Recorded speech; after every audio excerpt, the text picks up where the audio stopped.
FPWA, the Federation of Protestant Welfare Agencies. And I want to start off today by telling you all a story. I want to tell you about Camilla. Camilla was an immigrant. She made her way to this country from Central Asia, and she was a victim and a survivor of domestic violence. There we go. Can we hear me now? Yes, we can hear you. Camilla, she made it here. She left her abuser. Except now she's homeless.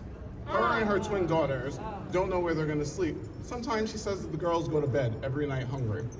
I want to tell you about Amy. Amy has a 4-year-old son with autism. Amy used to work for the full-time job. She had to take a pay cut because she had to take care of her son. Amy's also now homeless. Sometimes Amy can't buy the diapers that her son needs. That ain't right. I'm not telling you these stories to depress you. These are actually stories of resilience. Camilla is a seamstress. She's out here making a better life for her daughters.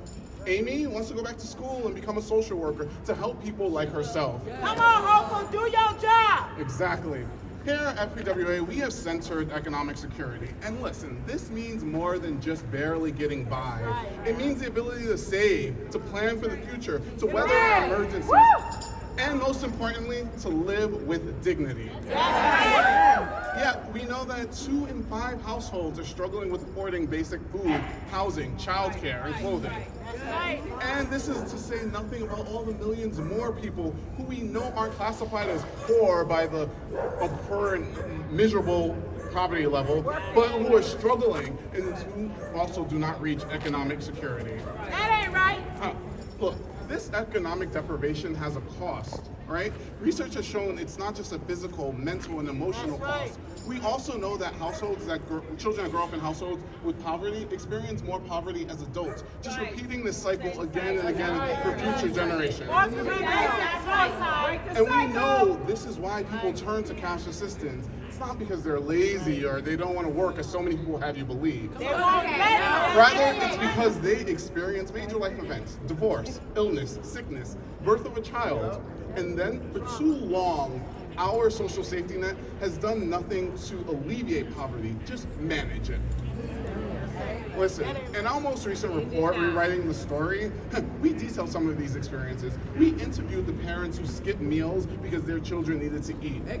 We talked to the people who are unable to afford basic hygiene products like shampoo. And look, I heard someone say this earlier, it's maybe not as dire, but it's no less impactful. It's a childhood full of missed birthdays and celebrations that got deferred because these kids can't afford it. Is that suicide? And that ain't right either. Exactly. Because they tired of it. Families deserve economic security.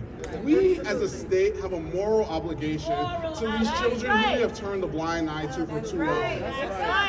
The CPRAC recommendations, they begin us on a pathway for a moral reckoning with the empty bellies, the unwashed hair, and the unpurchased diapers. Look, this morning, the Urban Institute released a report about the true cost of economic security, which was commissioned by FPWA and the committee that we co-chair. This shows that it's not just the costs that matter, it's also the resources, right? It's not just that these families are paying higher costs, they don't have the money. Our lowest income families deserve economic security. And in order to do that, what do they need? They need cash. We need to get these people resources. That's why we're excited to see the CPRAC recommendations include policies that put more money into families' hands. This is an increase to the cash allowance assistance, which hasn't been increased, and I heard between, 1987, the basic allowance went up maybe 12 years ago, but let's go. There are entire families that have had children, multiple children, in the time that this has been increased. We're also really excited to see the increase to the Empire State Child Tax Credit. Look, cash to families has been shown to have innumerable benefits, providing health and educational outcomes, promoting food security, helping with housing stability, and in addition, it has also been shown to reduce violent crimes, including incidences of domestic violence. Cash has tons of spillover effects, improving economies and bolstering productivity.